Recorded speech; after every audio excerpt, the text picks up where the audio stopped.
बांग्लादेश में वापस आ रही हैं के लिए अमेरिका की CIA ने पाकिस्तान की ISI के साथ मिलकर, जमायते इस्लामी के साथ मिलकर वहाँ पे काफ़ी पैसे लगाए थे। जॉर्ज सोरस ने कहते हैं $6 अरब तक की संपत्ति लगाई कि यहाँ पे साहब, आप सब जानते हैं कि जो बाइडेन साहब के कार्यकाल में ये मोहम्मद यूनिस साहब को पैराशूट किया गया वॉशिंगटन से, जो गदर पे गदर होता जा रहा था। यार अपनी गलियों में बर्दाश्त करेंगे। पाकिस्तान की ISI ने देखा कि राह में सबसे बड़ा रोड़ा जो है वो बांग्लादेश की फौज और उनके आर्मी चीफ हैं जनरल वकर जमान। यूनिवर्सिटी में ये लोग बड़ा ये उपद्रव और उन्माद फैलाने की कोशिश कर रहे हैं। ये स्टूडेंट लीडर, उन्होंने उनको सख्त चेतावनी दी है कि हमारे पास जो है ये मैजिस्टेरियल पावर्स हैं और तो आज हम इस पर बात करने जा रहे हैं। भारत और बांग्लादेश के ताल्लुकात तरीक़ के बदतरीन मोड़ पर हैं,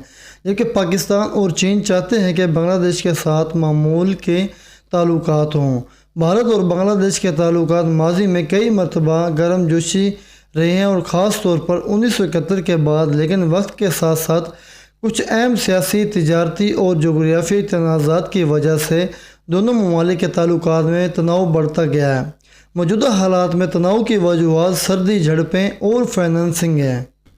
भारतीय मीडिया का मज़ीद क्या कहना था? भारत और बांग्लादेश की सरहद पर हालिया बरसों में झड़पें, स्मगलिंग और सर्दी फाइनेंसिंग में अवामी गुस्सा पैदा हुआ और दोनों ममालिक की क़यादत की तरफ से एक दूसरे के खिलाफ सख्त बयानात ने अवामी सतह पर बाएतमादी को जन्म दिया है।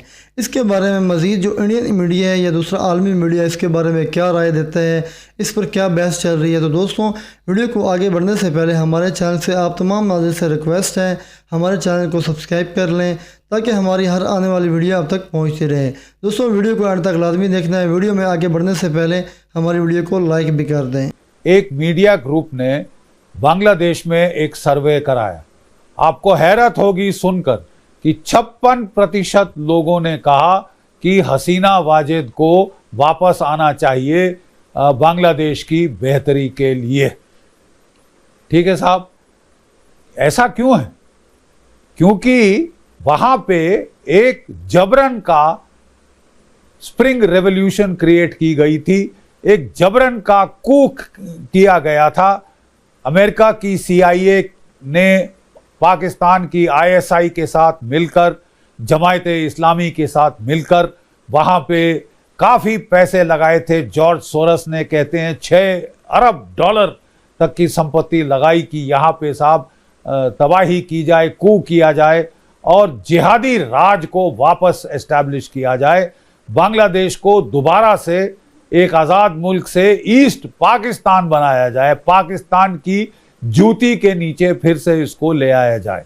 जो रजाकर तत्व थे जिन्होंने बांग्लादेश में जब आज़ादी की स्ट्रगल के दौरान गद्दारी की थी, ये जमायते इस्लामी के कंधों पे बैठ के, ISI के कंधों पे बैठ के वापस आना चाहते थे।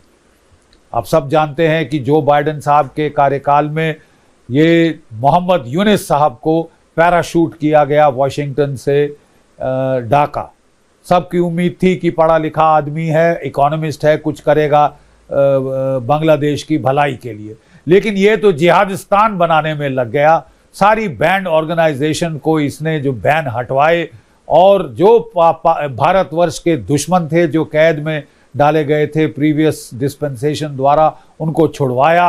ISI के जर्नैल बुलाए कि आइए साहब, यहाँ वो तंत्र भारत के खिलाफ फिर खोलिए, वो मोर्चा खोलिए नॉर्थ ईस्ट में डिस्टेबलाइज करने का, असम में डिस्टेबलाइज करने का।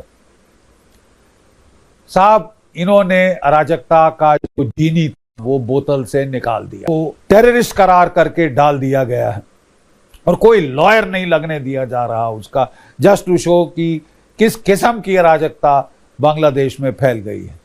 बांग्लादेश की पुलिस ने हताश होकर बिल्कुल कुछ करने धरने से मना कर दिया है। वो तो स्ट्राइक पे चली गई थी कि साहब हम अपने आदेश पालन कर रहे हैं, लाठी चार्ज कर रहे हैं, वाटर कैनन चला रहे हैं, जब हुक्म आता है फायर किया तो हमारे जान माल की फैमिलियों खड़े स्टूडेंट्स को कि हाँ साहब जिसके मर्जी चाहे पीट मारें, सर फोड़ दें, जिसका मर्जी चाहे घर लूट लें। When will normality return? Normality तो गई भाड़ में साहब। वहाँ पे तो कोई आप समझ लीजिए 165 के ऊपर जो कि रेडीमेड गारमेंट फैक्ट्रीज हैं, मेन एम्प्लॉयमेंट का सोर्स था, वो पाकिस्तान ने बड़ा उदार बनकर एक शिप लोड चावल का भेजा था साहब बांग्लादेश को। और देखिए पाकिस्तान की हरकत, वो घुन लगे सड़े हुए चावल अपने गोदामों से निकाले, वो बांग्लादेश के लोगों को दिए, सब फेंकने पड़ गए। शिप लोड ऑफ आम भेजा कि साहब ये है, ये करो, किसको चाहिए इकोनॉमिक प्रोग्रेस। इन लोगों ने साहब अब जो है फौज के खिलाफ स्ट्रीट बगावत करने की कोशिश करी। कहने लगे कंटोनमेंट ने हमें कहा है, कंटोनमेंट इनका कोड वर्ड है आर्मी के लिए, कंटोनमेंट ने हमें कहा है कि वो वापस लाना चाहते हैं हसीना वाजिद को, वो अवामी लीग को एक सैनिटाइज्ड नए अवतार में वापस लाना चाहते हैं। आर्मी ने बोला ये सब महज बकवास है। अब आर्मी ने बोला कि ये जो है, ये जो गदर काफ़ी फैल चुका है, now this rot has to be stopped. तो जनरल जमान ने अपने तमाम फॉर्मेशन कमांडर से बात करी। ढाका में बड़ी आर्मी की कॉन्फ्रेंस हुई जिसमें 5 लेफ्टिनेंट जनरल, 8 मेजर जनरल और जो त्रास दिया जा रहा है माइनॉरिटीज़ को, उसकी तरफ तवज्जो खींची थी दुनिया की, वो भारत में आ चुकी हैं। रायसाना डायलॉग में हिस्सा लिया है, NSA साहब से उनकी मीटिंग हुई, वाइस प्रेसिडेंट वांस के भी आने की बात की जा रही है, और जो कि माइक वॉल्ट्स हैं वो भी भारतवर्ष में आएंगे, जो कि नेशनल सिक्योरिटी एडवाइज़र हैं, और पीटर हेग्सेथ जो कि डिफेंस सेक्रेटरी हैं। इन सब के आने का प्लान है भारतवर्ष में, दिल्ली में। और डोनाल्ड ट्रंप साहब ने कह दिया है वो बिल्कुल मोहम्मद यूनुस को नहीं चाहते।